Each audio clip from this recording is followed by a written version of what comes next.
Spiderman और Hulk highway से अपने घर जा रहे होते हैं। तभी अचानक एक तेज रफ्तार ट्रक उन्हें जोरदार टक्कर मार देता है। दोनों बुरी तरह घायल हो जाते हैं। गंभीर चोट लगने के कारण स्पाइडरमैन और हल्क दोनों की आत्माएं तूफान के देवता की दुनिया में पहुंच जाती हैं। जब हल्क और स्पाइडरमैन आगे बढ़ते हैं तो उन्हें एक बहुत बड़ा पोस्टर दिखाई देता है जिस पर लिखा होता है तूफान के देवता और डॉक्टर डूम के बीच भयानक मुकाबला होगा। ये देखकर हल्क और स्पाइडरमैन दोनों कुश्ती देखने चले जाते हैं। जैसे ही स्पाइडरमैन और हल्क मैदान में प्रवेश करते हैं पूरा मैदान शोर से गूंज उठता है। इसके बाद तूफान का देवता और डॉक्टर डूम मुकाबले के लिए आमने सामने आते हैं। दोनों के बीच भयानक लड़ाई शुरू होती है। पहले दौर में दोनों बराबरी की ताकत लगाते हैं। फिर तूफान का देवता डॉक्टर डूम को जोर से उठाकर जमीन पर पटक देता है और डॉक्टर डूम की वहीं मौत हो जाती है। ये देखकर हल्क कहता है अब मैं तूफान के देवता से लड़ूंगा। मुकाबला शुरू होने से पहले हल्क स्पाइडरमैन के पास आकर कहता है आज अगर मुझे कुछ हो जाए तो तुम ये लड़ाई मत लड़ना। इसके बाद हल्क और तूफान का देवता आमने सामने होते हैं। पहले दौर में दोनों जबरदस्त टक्कर देते हैं।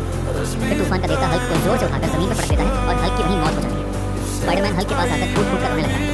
दुखी होकर स्पाइडरमैन वहां से भागकर एक पुरानी गुफा में चला जाता है। वहां वह बड़े बड़े पत्थरों को उठाकर पटकता है और खुद को और भी मजबूत बनाता है। 2 साल बाद फिर से तूफान के देवता के साथ कुश्ती का ऐलान होता है। स्पाइडरमैन दोबारा उसी अखाड़े में पहुंचता है। वहां तूफान का देवता और स्पाइडरमैन आमने सामने आते हैं। इस बार स्पाइडरमैन अपनी पूरी ताकत से तूफान के देवता को उठाकर जमीन पर पटक देता है। तूफान के देवता की वहीं मौत हो जाती है और इस तरह स्पाइडरमैन तूफान की दुनिया का राजा बन जाता है।